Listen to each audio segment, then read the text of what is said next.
কলকাতা পুরসভার 107 নম্বর ওয়ার্ড বাম আমলে এই এলাকায় কিছু জমি লিজে দেয় পুরসভা। রেসিডেন্সিয়াল হিসেবে এই জমি ব্যবহার করা যাবে এই শর্তেই জমি মেলে। বাসিন্দাদের অভিযোগ, এখন সেখানেই রমরমিয়ে চলছে ব্যবসা। হোটেল, রেস্তোরাঁ থেকে গেস্ট হাউস তৈরি হয়েছে লিজের জমিতেই।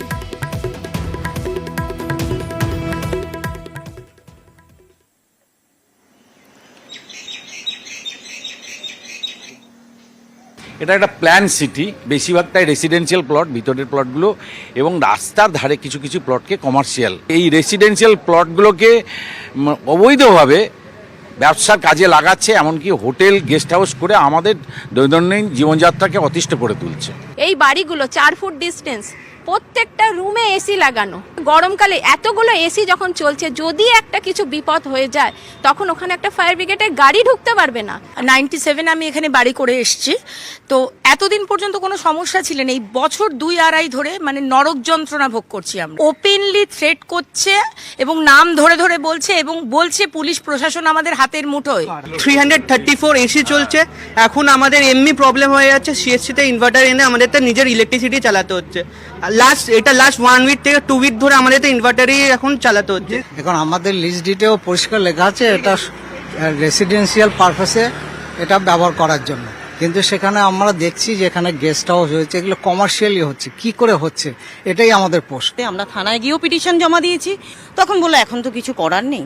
তারপর আমরা বাড়িওয়ালাকে ডেকেছি, বাড়িওয়ালা বললো যে আমি এটা ভাড়া দিয়েছি, এটা আমার বাড়ি, আমি কি করব সেটা আমার ব্যাপার। ব্যবসায়ীদের দাবি, পুরসভার নিয়ম মেনেই তারা ব্যবসা করছেন, সব বৈধ কাগজ তাদের রয়েছে।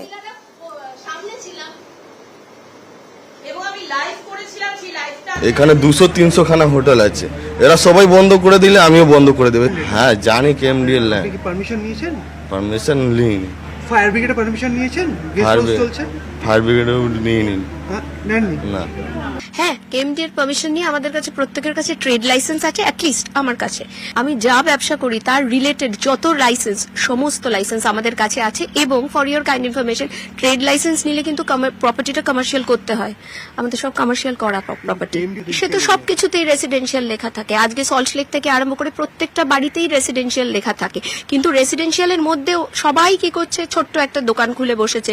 তো নিজের রেসিডেন্সে আমি ছোট্ট করে একসাথে ব্যবসা করছি, সবাইকে তো চলতে হবে।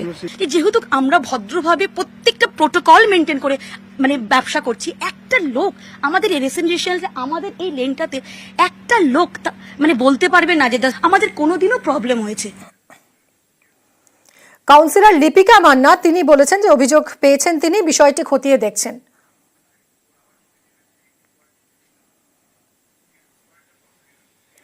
মেয়র ফিরহাদ হাকিম তিনি বলেছেন এখন আর কিছু করার নেই, বাম আমলের দিকেই দায় ঠেলেছেন মেয়র। যে জমির যখন দলিল করেছিল, সে দলিলে ঠিক মতো নিয়ে করেন, সেই দলিলের মধ্যে তো এগুলো টার্মস অফ এগ্রিমেন্ট না থাকলে তো আমি এখন কিছু করতে পারবো না। এগুলো অডিট করে কিছু হবে না, কারণ এগুলো সব এগ্রিমেন্ট করে দিয়েছে। সরকার চেঞ্জ হলে এগ্রিমেন্ট চেঞ্জ হয় না। বসবাসের জন্য জমি দেওয়া হয়েছিল, বসবাস করার জন্য ঘর বাড়ি তৈরি হয়েছে, বিল্ডিং তৈরি হয়েছে, এবং বিগত কয়েক বছর ধরে বেশ কিছু বিল্ডিংয়ে তৈরি হয়েছে গেস্ট হাউস, হোটেল, রেস্তোরাঁ।